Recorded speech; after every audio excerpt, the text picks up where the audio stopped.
Hi, welcome to Global Institute of Cybersecurity and Ethical Hacking. Let's talk about the radar technology.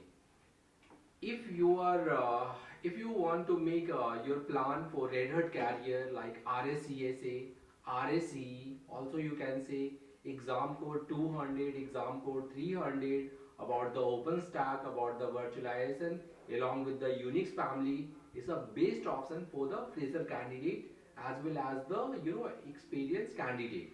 So if you want like good designation, good company, good profile and good salary, let's plan for the Red Hat.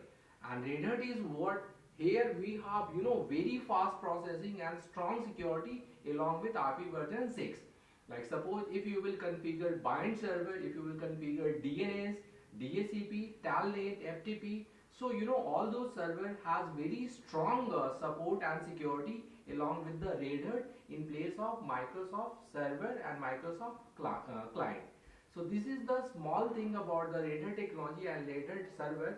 If you want, you can start from the beginning to till end, right? So this is the small information. Thank you and all the best.